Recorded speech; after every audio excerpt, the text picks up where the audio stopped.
Hello and welcome to the Beef Edge, the Teagasc Beef Podcast, for all your latest news, information and advice for Irish beef farmers.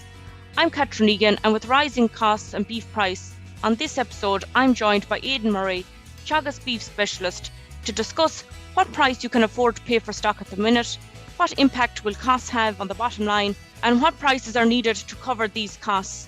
Aidan, you're very welcome. In comparison to 2021, what does the figures to date show for the national kill?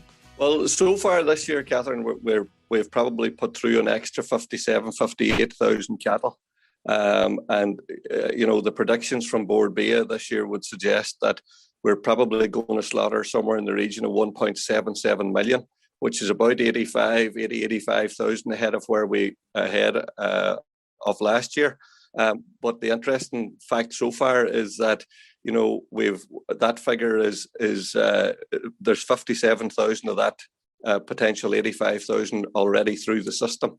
So is there going to be a real slowdown now, or will we see it exceed that 85,000 extra cattle compared to what Board BIA had predicted? So it's a bit of an unknown. It's interesting. The cow slaughter figures are up by about 19,000 on this time last year. The steers are up about 16,000, and in relation to the heifers, they're up about 11,000 head on where we were this time last year. So they're up across all categories, but probably cows are ahead, and it's probably not surprising given that cow price has been quite good in the last few months. Most definitely, and prices are good, and there is a demand at the moment at the ring for heavier type stock.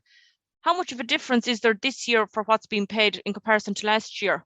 Yeah, well, we would do a summer grazing budget there at this time of year most years, and then I went back on the 2021 prices and compared it to what's the market bids from the Irish Farmers Journal for the last few weeks, looking at the middle of April there, and we were looking at sort of the top, average, and bottom 1/3 of 550 kilo steers.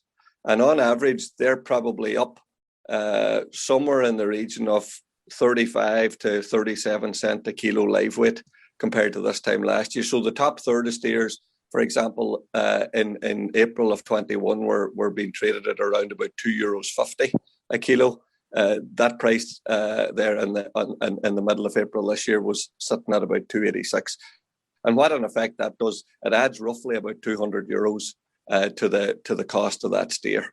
And similarly with heifer prices, you're talking about probably up that's 35 to 40 cent a kilo live weight compared to this time last year. So the total store price is, as I say, is up about €200 a head, maybe slightly less, about 180, 185 for the heifers.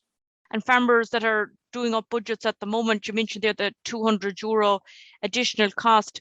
Can you talk to what expected costs the farmers will have, or what they need to be getting next autumn for this type of steer system? Yeah, well, again, we looked at and there's a certain level of assumptions needed here in that, but I'll just, if I go through the sort of top 1/3 of steers there, that 550 kilos coming in at 286 a kilo. That means that the purchase price of that animal this year is about 1573, which is quite an outlay. But the other two big variables is that the cost of grass. Like last year, we would have factored grass in at roughly 5 cent per kilo dry matter. That's gone up to 10, and you could argue with the increase in fertilizer prices there and through April that maybe that should go up to near 13 cent. And that equally, where we probably had meal prices in for last autumn at maybe 260 or 270 euros a tonne, the meal this autumn, by all accounts, could well be 450 and maybe even slightly higher. I was talking to an individual there late last week, and he's been quoted 460. So we're not far off the mark. So you've effectively doubled the price of the grazing cost because of the fertilizer. And again, on the meal side, you've seen probably the best part of it, potentially €200 lift. Other things, the sort of transportation of animals from marts back home to factories, and that there's a marginal increase there. But basically, we're looking at on a system of that top 1/3 of steers, that the total variable cost, which includes your vet, your market, your grass and your meal, of about 378, which brings your purchase value of the animal plus the variable cost to about 1950. And then we generally have a sort of a standard €70 fixed costs on top of that. Now, assuming that animal would be in about 180 days' time, you'd be hoping that it'd be in around 740, 750 kilos. 55% kill out would leave you a 411 kilo carcass. And, it could be an R plus or a U minus or whatever on the grid then. But your total costs, fixed costs, variable costs, the purchase of the animal is just over €2,000. So the break-even price needed in the autumn time would be $4.91 a kilo for that animal. And it ranges then for your early maturing and maybe your bottom 1/3, which of Friesians, from about $4.98 for the early maturing and €5 a kilo for the Friesians at the back end, because they're not going to grade as well and they're going to be lighter carcasses in comparison to maybe the better continental animal. And that's assuming, one of the assumptions that we have on there as well, Catherine, is that, there's a 1.1 kilo gain on the continental animal over the actual period, and a 0.9 of a kilo on the early maturing and on the Friesian over that period. I suppose a break-even cost, Aidan, of €4.91 or €5 a kilo. How did this compare to last year? We were in the low €4 mark, Catherine. It's probably I would say we're probably up maybe about 80 cents on where we were this time last year. And as a result, the rising costs have risen, as you mentioned, they're doubling in the price of grass. Well, the big variables here are the purchase value of the animal coming in. The second one is obviously meal and concentrate. And on that grazing system, you're talking about marginal amount of concentrate for the last 5 or 6 weeks before the animal goes. So you're not putting in a lot of concentrate. It's very much a grass-based system. But effectively, the grazing costs with fertilizer prices have doubled. I know it's early in the year and you mentioned this is really a grass-based system, but yet if farmers are only buying these types of steers next October and finishing them over the winter, where would you expect these costs to be and what break-even price would be needed? Well, again, there's a level of assumptions needed here, but so we would do a projected winter finishing budget year on year. It normally comes out in September time and around the ploughing, and that. So the best we use the same. We use the same sort of criteria as we would normally use. The difference being that, again, with increased contractor costs and increased meal costs, it's going to add to the silage and the concentrate cost. And it's a sort of a grains type system to use there, where it's very good quality silage plus 5 to 6 kilos of concentrate over the period. And that we assumed, rightly or wrongly, the store price of last autumn. And the store price of last autumn is a good 35 cents below where it's at today currently. So that's meaning that there'll be a drop as we go through the season, which wouldn't be unusual to see as we get near the sort of August, September, October time. But last September, the Friesian animal came in at 197 a kilo live weight, 226 for your Hereford cross and 255 for the good continental. So that's the prices that we assumed. We bumped up the silage cost to €50 a tonne, which is roughly where it's going to be at. And again, we assumed the meal price of about €450 a tonne. And that it remains to be seen whether that is going to be accurate or not.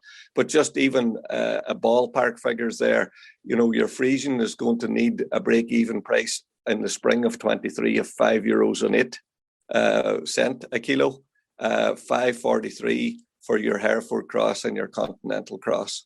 And that's based on carcass weights running from 326 kilo carcass on your Friesian to 375 kilo on the continental, and your Hereford cross is around 332 kilos dead at the end of that. Again, there is variables there, Catherine, that people need to be sort of cautious about. As store price may be less than that. But the big question is, it's unlikely the way the predictions, that meal price is going to be in or around that figure that we're quoting. Again, silage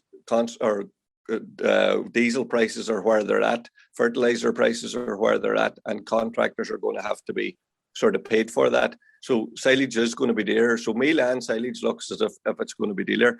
The two variables really that we have to look at is what is store price going to be, and more importantly, will we get some level of indication from the processors as to what beef price is likely to be in 2023, the spring of 23. Otherwise, it's quite a gamble. There's a lot of money tied up, and you'd want to be fairly sure of your figures, before you start go down that path.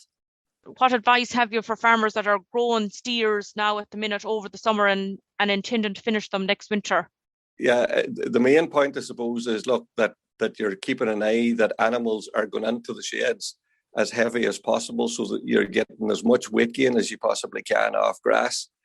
Even though the cost of grazing has gone up significantly, it's still our most economical and still is our best feed. So we need to maximise the gain there. So have them as heavy as you can going in. Make sure they're well dosed, and that throughout the summer. Keep an eye on that they're on target as you go through the summer. And then the other big thing is it's a year, where people would be holding back on fertilizer a bit, and I can fully understand with the price. But we still, if you're in the business of finishing cattle and you're going to be using silage as a big component of that, you need to make a very, very good quality silage. A lot of people are talking about, sure, we'll bulk it up. That's fine for certain categories of animals, but if you're going to be finishing animals, you need very, very good quality silage to minimise the meal input over the course of the winter, and to shorten the period that they're actually being fed inside, because that's where the real high cost period. So as much cheap weight gain as we can get off grass over the season, going in as heavily as possible, and try and, if possible, to shorten the period inside in the shed. Aidan, for farmers that are buying heifers at the moment and planning to finish them before housing next winter, you mentioned there the €5 a kilo for steers at the moment. What prices would be needed next October for these heifers? Well, it's not an awful lot less. Again, the heifer steer prices, or the heifer store price coming in, is quite high. You've a lot less meal in the system, and a shorter meal feeding period. Potentially, some animals may get away without any concentrate at all. The early maturing ones in particular, and that at the end of the year or later in the season. But you're typically talking anything from about $4.90 to almost €5 a kilo, Catherine, for those heifers. And although it's available today, we just need to be conscious, and we need to get some indication, is that likely to be the case when we get to August, September, October? The beef scenario is, the numbers across Europe, there's no big surge in numbers. Our kill may be up, but there's lots of other countries across Europe where their kill is actually going to be down. The demand across Europe is very, very good. And that's so, the outlook in the sort of medium term looks to be actually quite good. The sort of grey cloud that's over all of the beef price at the moment is the squeeze that's been put on consumers with everyday living costs. Is that going to affect their consumption patterns, and are they going to drop off in terms of their red meat consumption? That to me would probably be one of the biggest worries in relation to where beef price would go. But it's not going to be dragged down because there's a surge of cattle coming across Europe, or that's not the case. Even global production is back, so it's quite positive that way. But we need to get some indications as to where things are likely to be later in the autumn, and particularly next spring. That's great, Aidan. Thanks a million. You've definitely given listeners something to think about. Thanks, Catherine. That's all for this week's episode, and my thanks to Aidan for joining me on the show. You can catch up on all other shows and interviews from the Beef Edge podcast on the Teagasc website at teagasc.ie, or you can listen on Apple and Google Podcasts as well as Spotify. Don't forget to rate, review and subscribe so you never miss a show. For all other updates from our beef programme, keep an eye on our Twitter and Facebook pages. Until next time, I'm Catherine Egan, and thanks for listening.